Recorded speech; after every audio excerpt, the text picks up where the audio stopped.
Warning: creepypastas are works of fiction that contain elements of gore, violence, and other disturbing themes. Viewer discretion is advised. This is your last chance to return to the safer part of YouTube. If you are here by the end of this warning, then turn the lights down, turn the volume up, and enjoy the show.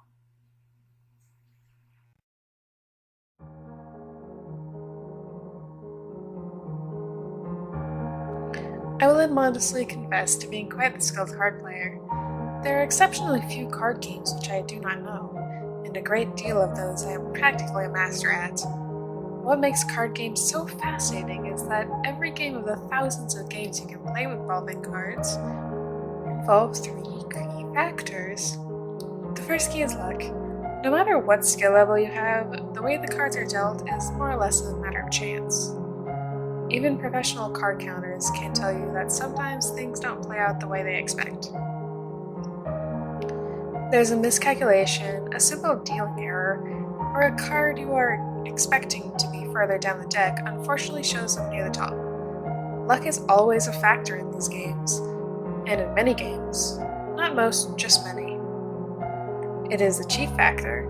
This is not something that can be combated, but you can mitigate the damage with the second key.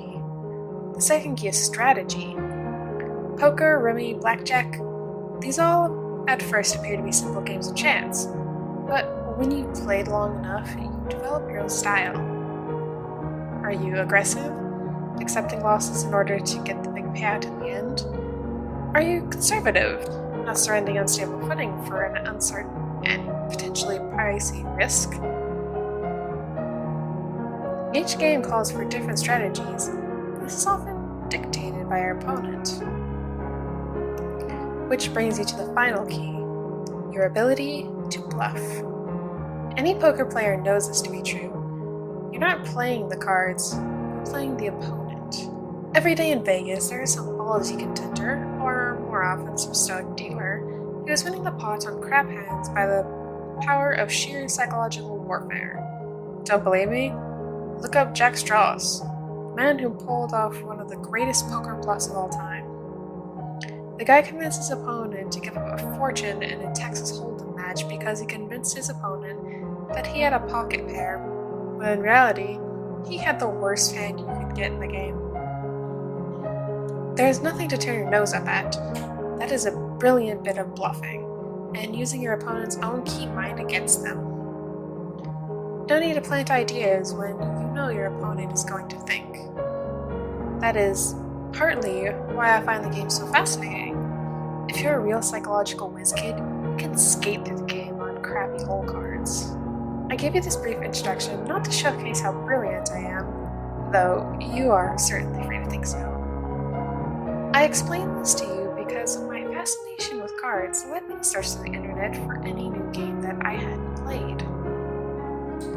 I found a rich tapestry of world card games. Canasta, which originated in Uruguay and became a sensation in the US around the mid-1950s. Double Sir, a Pakistani variation of the game Trumps. Macau, the Romanian version of Crazy Eights. There's no limit to what a properly equipped deck of cards can do. Some games require either a 40-card French deck or a 55-card Tarot deck. Some games even use custom Pinnacle decks. But those aside, your standard 52-card deck can be used for a lot of fun. And then there's another game you can play. I stumbled across this one completely by chance. I won't tell you where I discovered it. You'll just have to take my word. Suffice to say, through a bit of digging, I found a card game that you can play with a spirit.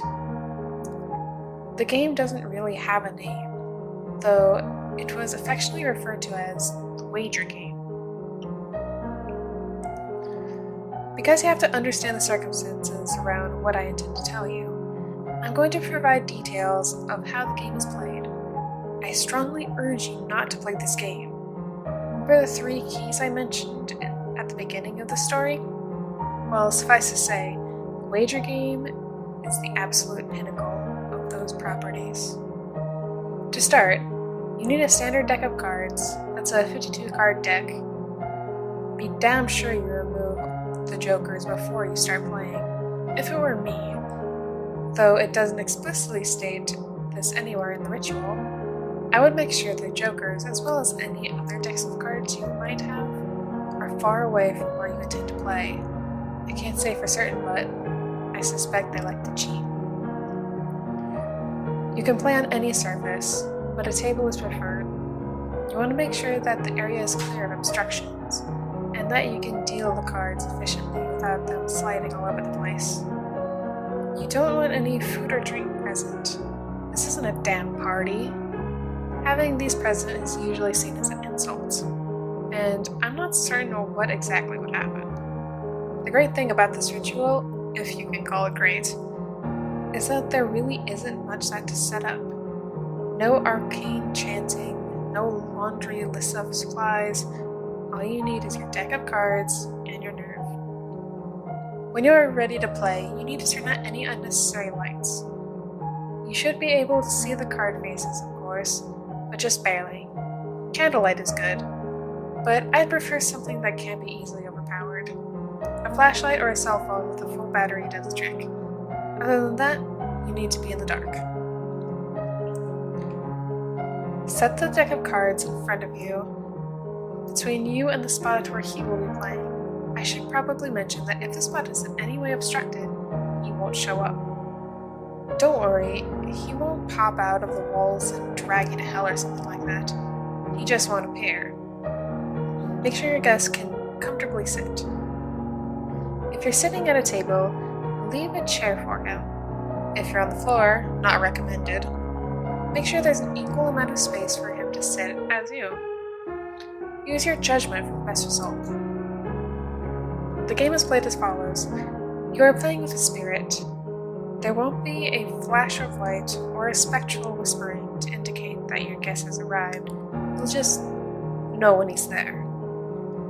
If you do hear something, turn the light on and get the hell out of there. Do not attempt to play this game again in the same spot.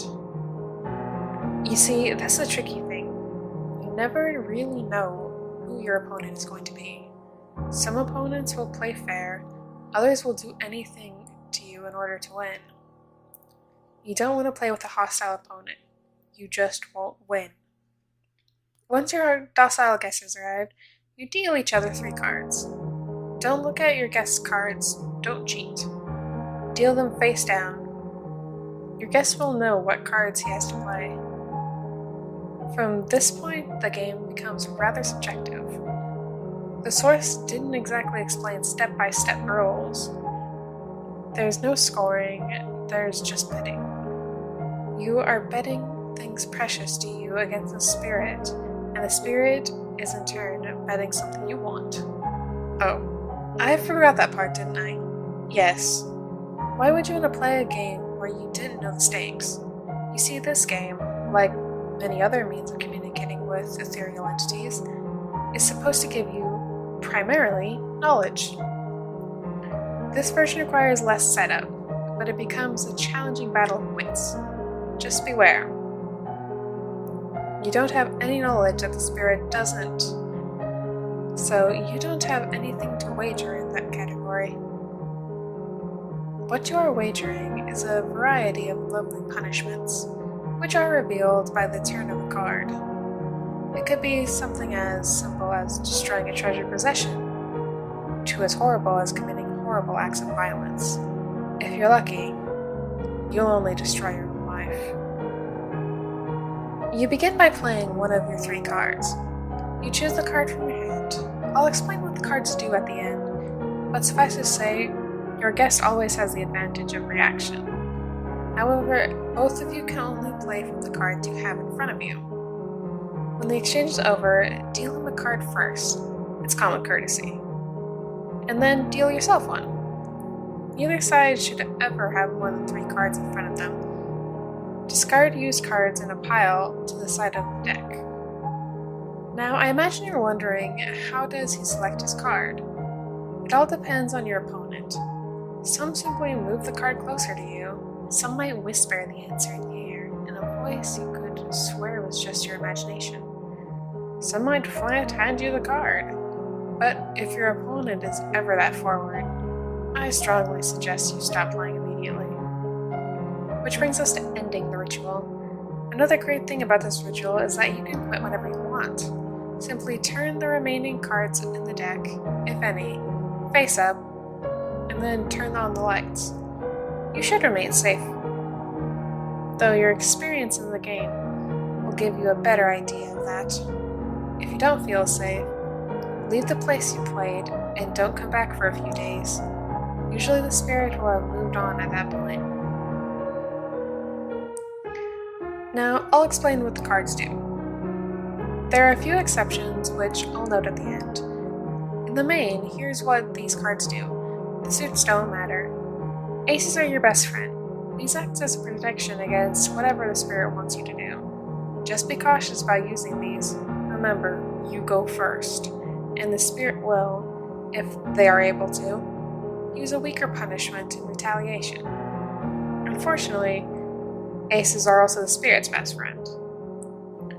When they select an ace, you must turn over their other two cards and perform the actions without any chance to block.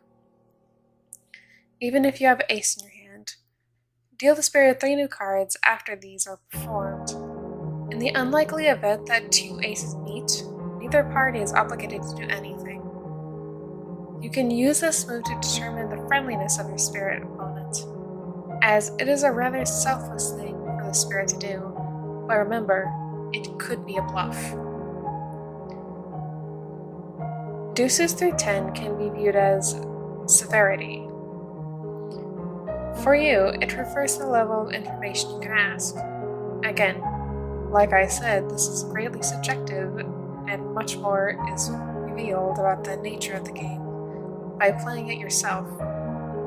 But for instance, if you play a deuce, don't go asking for winning lottery numbers. If you're wondering, I wouldn't bother asking with anything less than an 8. With a deuce, you can pretty much ask the spirit what tomorrow's weather will be. For the spirit, as you may have guessed, it refers to pain. A deuce will be the equivalent to pricking yourself with a needle, and a 10 would be pouring burning oil down your back. But don't worry, you don't have to perform the violent action on yourself. You see, the reason the spirit plays the game is not just to cause you torment, but to see what kind of player you are. If you would do these actions to another, well, they rather enjoy that. Emotional damage is also acceptable, but again, use your judgment. This is just an example, but a deuce would be tearing up a photo of a deceased loved one, and a 10 would be disowning your children. Some spirits prefer this to physical pain, but trust me, those are the ones you have to watch out for. A bit of strategy on this one, in my experience playing the game. I found that most spirits, even hostile ones, have a bit more of an honor code about this. If they are able to, they will match you number for number. Occasionally, they're one higher or lower, but essentially, they try to make it worth your while.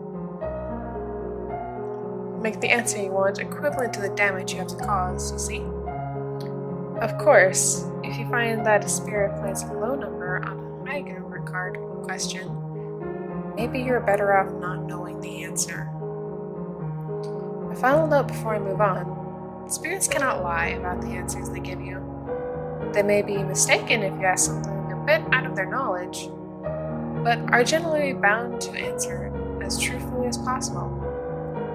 They can bluff the cards, but not the answers they give. Jacks are prank cards. No, this isn't as fun as it sounds. This is a card where even if you draw it, you lose something. When either you or the spirit plays this card, the spirit plays a prank on you. If the spirit is benign, something might go missing or turn up in an odd place. That's about the best you can hope for. If the spirit is malignant, then you are going to get the piss scared out of you. The spirit can take any number of monstrous forms, perform almost any unspeakable act, with the exception of physically harming you. But trust me that Limitation only makes them more hell-bent on getting you. The worst part? They don't have to do this right away. They can wait for later, even after the ritual is over. And don't think about trying to use any protective rituals. They won't work. But remember, they can't physically hurt you, so at least there's that. Queens are universally the worst cards that can be played. Honestly, if a queen is dealt, your best bet is to stop playing and leave. And I don't mean go to the neighbors or something like that. I mean get as far away as you possibly can. This is, mind you, if the spirit plays the card. If you play the card, the queen acts as a throwaway card. Be glad you drew it and not the spirit. But it does nothing. It essentially gives the spirit a free pass to do whatever they want. You might not think to play it, and that's alright. But hoarding queens is also potentially problematic. I'll explain why in one of the exceptions. What the queen actually does when a spirit plays it is breaks the boundaries between you. The spirit now has a license to harm you, haunt you, follow you to the ends of the earth. Your best bet is trying to get a head start, but I can't guarantee that will work. Kings are free passes, not much to say here. If you play a king card, you can play another card uninterrupted by the spirit, and the spirit can do the same to you if they play it. An ideal strategy for those seeking information is to pair a king with a 10 and play them together. This will guarantee you get whatever burning question answered, and then you can simply stop playing. However, I recommend you don't do this on your first move, if you are lucky enough. Not like the spirit play will likely anger them, and again, I'm not certain what could happen. Finally, a few exceptions. First, there's the Two of Clubs. If you play hearts, you recognize this as the starting card. Playing this is beneficial, especially if you play during the beginning. The response card will not be an action that you have to do to yourself, but will a truthful assessment of your opponent. If they respond with a low number, they are a benign entity. If they respond with a higher card, well, that's unfortunate. When the spirit plays this card, it functions as a normal deuce. Next to the Suicide King. This is unpleasant. Not the worst card, arguably, but not pleasant. This card is murder. If you play it, it merely functions as a free pass, but when the spirit plays it, you are obligated to either murder somebody or commit suicide. Again, the choice is yours. This is a horrible affair, of course, but some spirits, generally benign spirits, will accept a tribute in place of an actual murder. But it will be something painful, horrible, beyond anything you might do with an ordinary 10. It will be something that will cripple you for life. And yes, if you opt out of murder, you must perform this tribute on yourself. Finally, the Queen of Spades, the ultimate chance card. If you play it, turn over all of your opponent's cards. If they do have a queen, you simply discard these cards, redeal, and move on. If they don't have a queen, then you'd better start running. Don't bother ending the ritual. Run. Because you've given the spirit the power of the queen, and done so willingly. If you're caught by the spirit, again, you can imagine. Suffice to say, nobody is going to find you. It's at this point I should warn you that reneging is something that the spirit has played. Refusing to follow through with the torment or murder that was ordered has this effect. If you lost a wager, cut your losses. If the spirit plays the card, the same effect happens, but the results are opposite. If you weren't hanging on to any queens, then praise whatever entity you worship because you are free from the effects of the queen and can continue playing in safety. If you were, however, hoarding queens because you didn't want to play them and leave yourself exposed, don't bother running. You've already lost everything. The realm in which you will spend the rest of your days is supposed to make hell look hospitable. This is the wager game, in all of its occult glory, I recommend against playing it despite my own experience with it. Playing against a spirit is a thrill, and the few times I successfully bluff one of them is rewarding. I know exactly when to play what cards and how to avoid the pitfalls. Luck is certainly a factor, as is my own strategy and my brilliance at bluffing. However, I had the misfortune to get overzealous and made a few mistakes.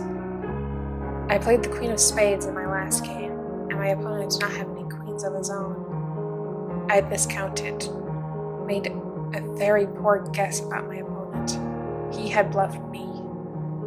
He's been following me for many nights now. Every time I think I'm rid of him, I see him right on my tail.